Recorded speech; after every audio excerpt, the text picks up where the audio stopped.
Welcome to the Historical Romance Sampler Podcast. I'm your host, Katherine Grant, and each week I introduce you to another amazing historical romance author. My guest reads a little sample of their work, and then we move into a free-ranging interview. If you like these episodes, don't forget to subscribe to the Historical Romance Sampler wherever you listen to podcasts, and follow us on Instagram, TikTok, and YouTube. Now, let's get into this week's episode. I am super excited to be joined today by Anastasia Hayward. Anastasia lives in the Midwest with her husband and two little monsters, as well as her pets. She has been reading historical romance, especially Regency-era romances, since the 6th grade. When she decided to get her degree in psychology, her husband mentioned that maybe it would be helpful for her characters and writing. And now here she is, a bachelor's degree, two sons, and a lot of words later, happy to be writing again. Anastasia, thank you so much for coming on the podcast. Thank you. Thank you for having me. Yeah, I'm really excited to hear a little bit of your work and then talk to you. So, you're reading for us something that I'm guessing is fairy tale inspired, It Sophia is. White and her 7 promises. Yeah, I will be reading from that. So the premise behind it is Sophia White and her 7 promises, Snow White and the 7 dwarfs. And just as a little hint, I tried to match up the promises with a dwarf. So I literally have a scene where like she's in a dusty area and trying to make a promise, but she sneezes. Delightful. So Snow White inspired, but also kind of its own story. To kind of prep you, the doctor finds her in the forest. She's completely unconscious and he brings her back. And then this next chapter then is her waking up and kind of coming out of a bad nightmare and trying to fumble all of her thoughts together. Awesome. Something fundamental teased her memory, something more than her nightmare. She could not quite put her finger on what it was she had forgotten. Whatever it was, she would not get to it with the state of her head. She couldn't even move to find out what else was in the room. Clean and white. The walls and ceiling were clean and white, and that felt safe. She should probably know where this clean place was. That was something she should remember. Was that the thing teasing her memory? Why couldn't she remember where she was? The wool blanket over her felt real. She rubbed her fingers against the fuzzy material and tried to think about being in a bed under a white ceiling with a wool blanket. These things must add up to remembering something. Her head hurt, and there was nothing else there except for confusion and pain. She tilted her out over so she could see a wooden stand and a chair. There was a wash basin and rolled linen. Something else was missing, though. A chamber pot? Daylight danced through white curtains. The room was not bright, but light enough that she could tell the sun was out. Another thought drifted in. Just as her dream had left in little wisps, more questions filtered into her mind. Who was taking care of her? Was she with family, friends? Was there a physician, an apothecary? Had she ever felt so alone before? She couldn't remember. Eventually, someone would check on her. Someone would come in, probably in clean clothes, and maybe they would be surprised she was awake. And that someone would say things. It would probably hurt to process any sound, but she wanted the comforting presence of another human being more than she worried about noises feeling like nails in her skull. She was done staring at the wash basin. Closing her eyes, she used her ears to listen for any sounds. Outside, a bird tweeted. That sounded normal. There was not any bustle of a city street, so she was not anywhere busy. Warmth seeped around her heart, along with a sweet sort of relief that she was recuperating in the quiet countryside. For someone with excruciating head pain, there were still little things to be grateful for. The sun was shining, the birds were chirping. Her room was clean. There was the soft click of a door latch, and she felt the room's atmosphere change as someone came in. It might have been a small deception, but she kept her eyes closed. It wasn't that she didn't want to know who entered the room. She wanted to know what they would do if they thought she was still asleep. Feet shuffled forward, slow and deliberate. The steps sounded purposeful.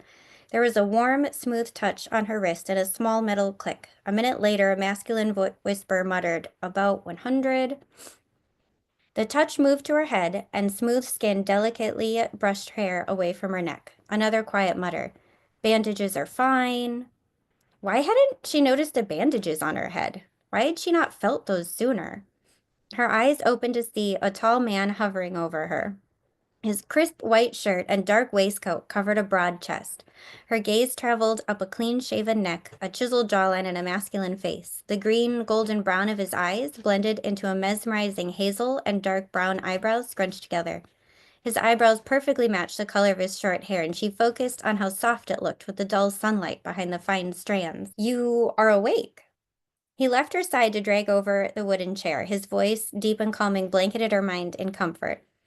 If only she could remember who he was.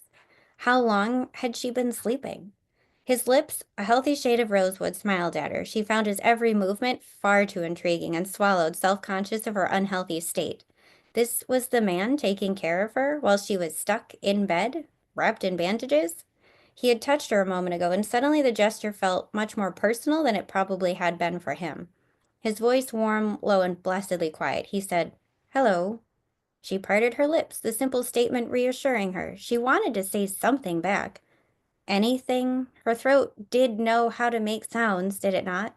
He went on, "Perhaps I should say good morning. If you are up to it, I will have breakfast brought up." She didn't have to respond to him with words. Her rumbling stomach did that for her, while warm embarrassment traveled up her neck. He laughed, a sound she could listen to all day, far better than the chirping of the birds. Now that she knew it was morning, her mind latched onto that tidbit and found a soothing amount of normalcy in knowing the time of day. Finally, she found her voice. "Good morning?" He immediately stood, and she winced at how scratchy her voice sounded, even in her own ears. He brought her a sip of water, and the clear taste of it washed some of the wool feeling out of her mouth. He asked, "How does your head feel?" "Excruciating." He nodded, as if he knew the extent of her injuries and understood them. His every action made her feel validated. Real. He held a finger up in front of her face. "Can you follow the movement of my finger with your eyes?" He moved his finger back and forth, and she tried to follow it. A sear of pain behind her eyes made her whimper. He nodded and withdrew his finger. "What is your name?" He asked it as if he had a list for a routine inspection. "How is your head?" "Follow my finger." "What is your name?" She opened her mouth, because that is what one did when one started to answer a question. She closed her mouth, because that is what one did when they realized they did not know what to say. She tried again. "I..." He prompted her softly. "Your name?" "I..." He pressed his lips together in a line, the simple gesture slicing her with doubt and worry.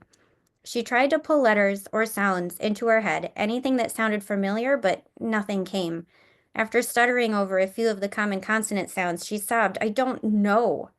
She didn't know who she was. She didn't know where she was, what happened to her, who he was, how long she had been here. She didn't know her name. What was wrong with her? What kind of a person didn't know their name? The truly broken kind. And that was it.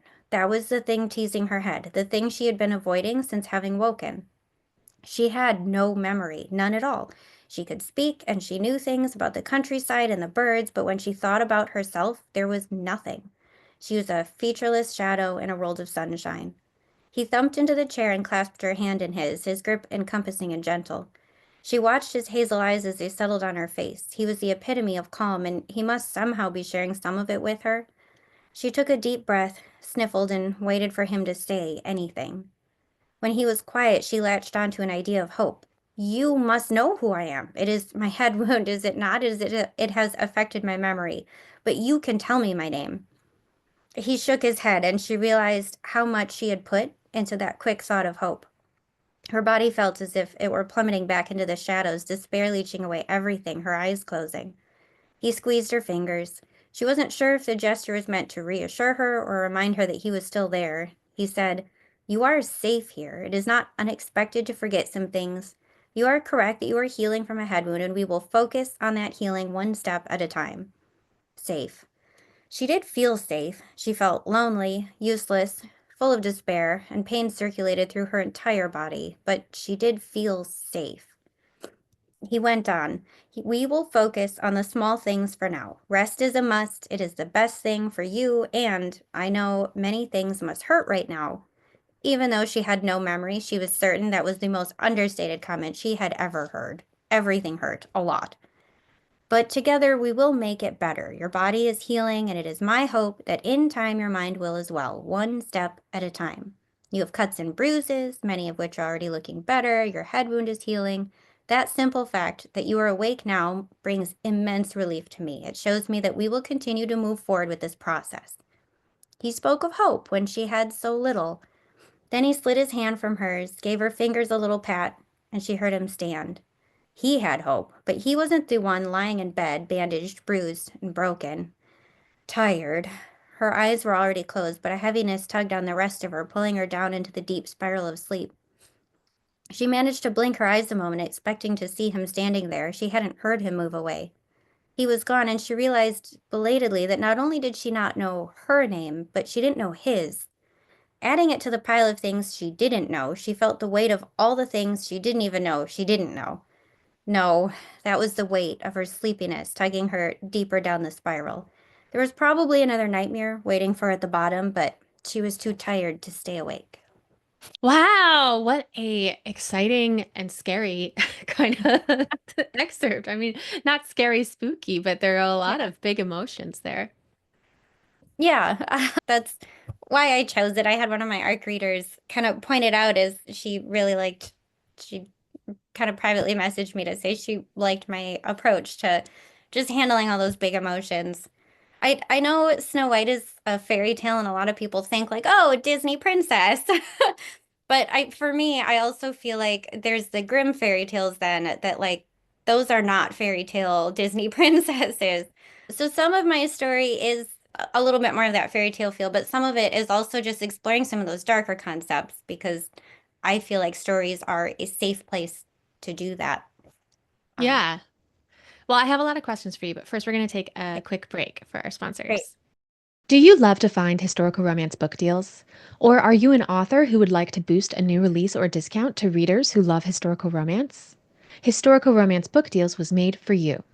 Historical Romance Book Deals is a daily newsletter that showcases free books, discounts, and new releases. It's great for readers to find new books and for authors to spread the word about their books. Authors, while HRBD grows their list, you can submit your books for free. Simply visit historicalromancebookdeals.com and use the coupon code HRBDFree. Hey, audiobook listeners! Have you checked out the official Historical Romance Sampler Season 1 playlist on Libro.fm? On the playlist, you'll find historical romances you heard here first that are available to listen to on Libro.fm. Plus, if you're not yet a Libro.fm subscriber, use code HISTORICAL to get extra credits in your first month. Head on over to the Historical Romance Sampler Linktree to learn more. All right, well, I am back with Anastasia Hayward, who just read Sophia White and Her Seven Promises. And as you were saying, this is a Snow White story, but also you're taking inspiration from the Grimm fairy tale as well as the Disney. So, what is it about the Snow White story that made you want to tackle it? You know, of everything, I kind of came up with the title first. I like playing around with words, and I was like, I just kind of came up with this title. But Snow White, I kind of had a funky childhood. I spent a lot of time with my grandma growing up, and she had the original Disney Snow White, like VHS tape. So every time I visited her, like that's was the movie she had, so that's what I would watch. So I guess kind of rooted into my childhood. I loved Cinderella, I loved The Sleeping Beauty and all the classics, but Snow White kind of has a special place because I connect it to connecting with my family. Yeah. So I wanted to write something that I felt like also has some family explorations and feelings about what makes a family and, why do we connect with people? Right. Well, yeah, in the story of Snow White, it's as much about her connecting with the dwarves as it is a romance. Hmm. And the amnesia trope is a really fun, like, historical romance trope that we don't see that much these days. I think because it's kind of so big that it's like, what do we do with this? So, what inspired you to take that on, and how did you think about it as you were writing it? Yeah, I guess I kind of saw the amnesia trope as also a second chance. Like it's a way to, if you're not sure, because in chapter one, my main character she really just isn't happy with her life, and she's kind of feels stuck where she is. So through a series of unfortunate circumstances, she finds herself with amnesia. But I also saw it connecting with the doctor character. It was a second chance for her to kind of explore, who do I want to be? If I'm starting from zero, if I have nothing, who do I get to be now? And just following those little personality decisions that, what am I doing because it's rooted in who I am? What am I doing because that's the environment I'm in? And just kind of getting to be who you think you want to be when you're given a second chance to do it. Yeah. Do you feel that you approach your characters from a framework of psychology principles since you do have this degree in psychology? Probably. I don't know if I think about it like, oh, I studied this and now I'm applying these like trait pendulums. I don't know. I don't think about it quite that far, but probably. I think I was drawn to getting my degree in psychology because I just like thinking that way and I wanted more of a foundation on it. And I guess my Yeah. husband was right. I really do pull it in more than I thought I would. Yeah, well, the idea of like, okay, let's strip away the environment and see is her personality different. I think that's a fun psychology experiment that Yeah. you're playing. So you mentioned in your bio that you're a big Regency romance fan. Is this story centered in Regency Britain, or is it more of like a fairy tale world where it could be any historical Yeah, era? it's Regency Britain. The story starts in London and then travels a little bit out to the country. It takes place in, and I am always nervous to say British things. Like I look up so many things on like Google and I click the like say this for me button. But I think it's called Painswick. It's a Okay. little town outside of London, far outside of London, but I guess it's known for having really great, just beautiful rolling hills. Oh, So I was like, if I want to set my fairy tale-ish story somewhere, maybe these beautiful rolling hills kind of in a potentially forested area might be a nice place to do it. yeah. And what is your approach to researching the Regency period? How does it fit into your creative process? Yeah, I definitely research more as I'm writing. I am the kind of person, some authors are told, just put something in brackets and come to it later. I cannot. If I come to something and I'm writing it and I'm like, how did they do that? And I stop and I research it and I'm pulling stuff up online and I'm looking at this now. And I definitely go down that research rabbit hole. But I like it though. I don't know, little exploration of history that I get to kind of pull myself along for this little historical adventure now. Yeah, I always say like I'm a nerd for two things. I'm a nerd for romance and I'm a nerd for history. And so it's like so fun to be able to combine them. Yeah. Yeah. Who are some of your biggest influences in terms of Regency or historical romance authors? I think she's maybe underrated. I don't feel like I hear about her a lot, but one of my favorite authors that I've been reading like since I've been reading romance is I have one of her books here. Barbara Metzger. She's Oh, like a older author. Actually, I think Barbara Metzger passed away a few years ago, so she's no longer writing, but her books are, she just does great. She always has just these wild stories, but her characters feel so real and she unravels her story in such an interesting way that I love her writing. And I feel like her writing has aged well. For example, the book I just held up, Lady Wilton's Wedding. The premise is that Lady Wilton is like older. She's been married a couple times. And so the main character is her daughter who has to hide a body because she doesn't want to ruin her mother's wedding. wow.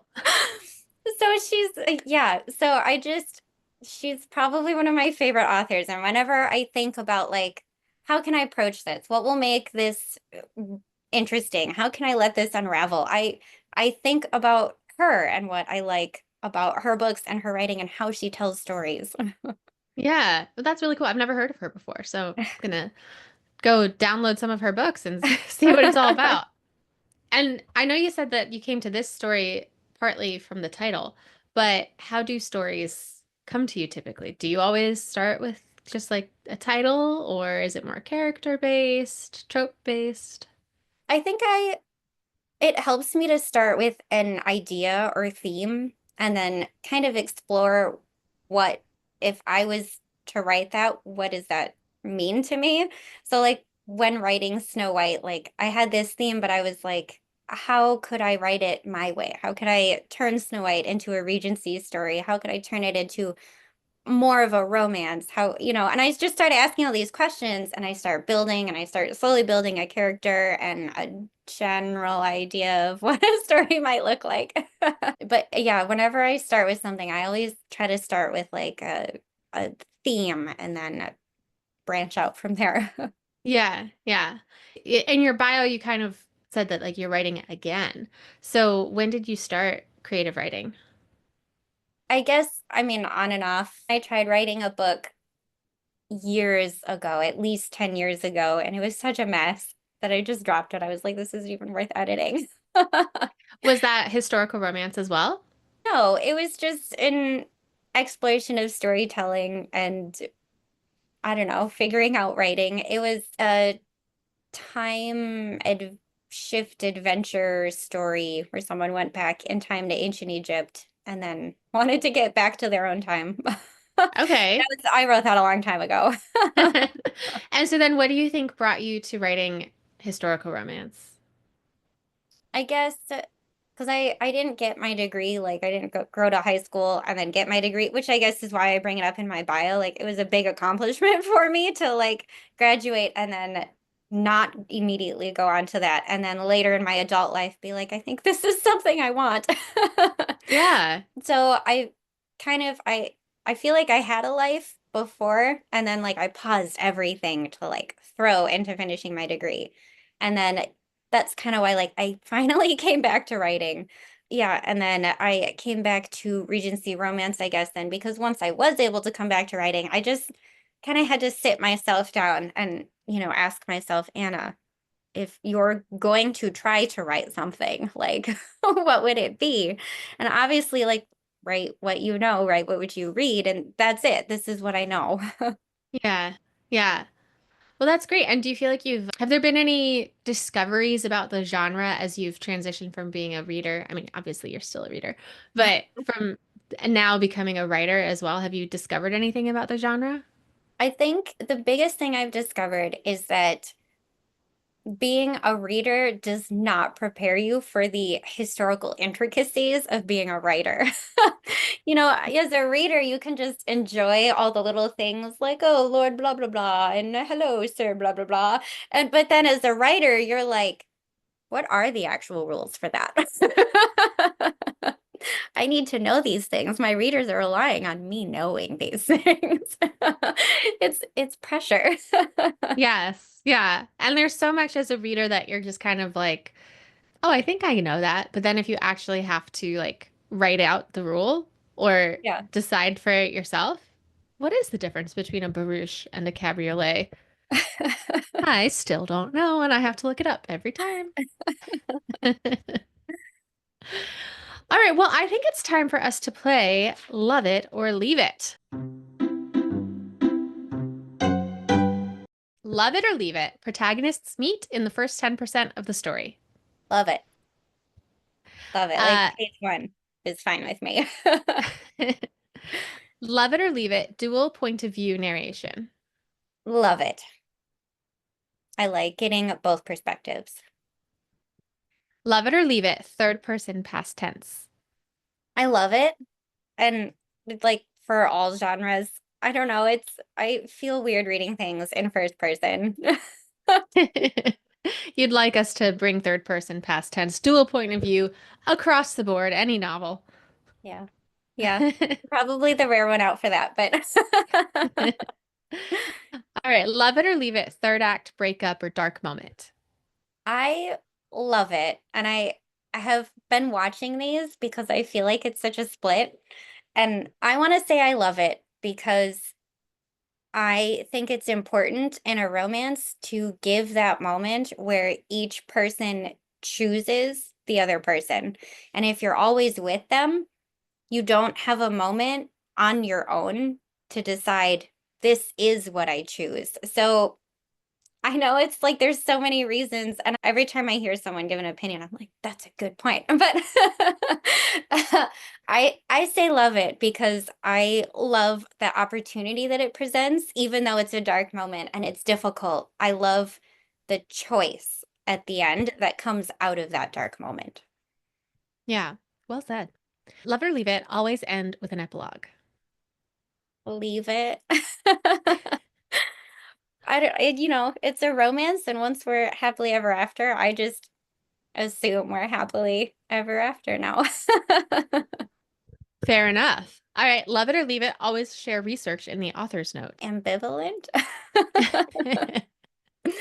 I like it if there's, because sometimes you stumble across things that like are just fun to share, but I guess I don't feel like it's always necessary. I don't know. Ambivalent. I like reading it, but I don't have to. All right. And are there any other romance rules that I didn't ask about that you break That I break. or play with? Yeah. Then push those boundaries. Yeah, in Sophia White, I wrote kids. There's children in it. And whenever I read children in romance, they're always such like little side characters if they're in it. Or it's like he's taking care of the baby, but it's not really his. And like in my book, like they're his kids. There's no question. He loves them to pieces. And like they're kind of an important part of the story because she makes promises to them and they help her figure out who she is. And I feel like I broke a little bit of an unwritten rule that, children are always background characters, but like that's not me, that's my life. I love my kids to pieces, and I guess I included that in my story. I couldn't not. I love that. I think children are very hard to include in a story because they have to be treated as a character, just like an adult is treated like a character, and be kind of, a full human. And Yeah. and sometimes that they're just treated as kind of like, dolls, and sometimes they're just terrors. And there's not a lot of like complex children who are both good and annoying. Yeah. That's my personal opinion of children. I'm not a mother.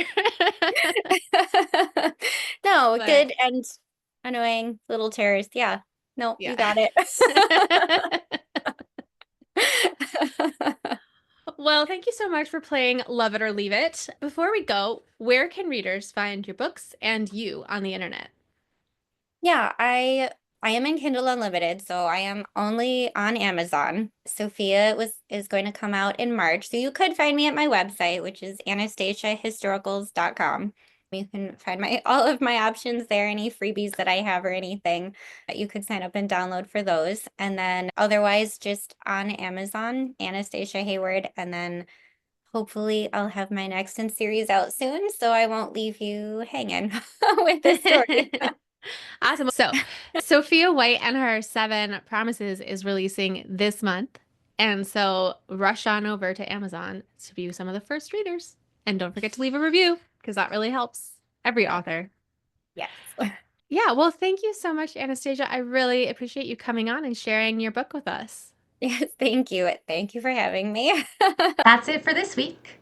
Don't forget to subscribe to the Historical Romance Sampler wherever you listen, and follow us on Instagram, TikTok, and YouTube. Until next week, happy reading!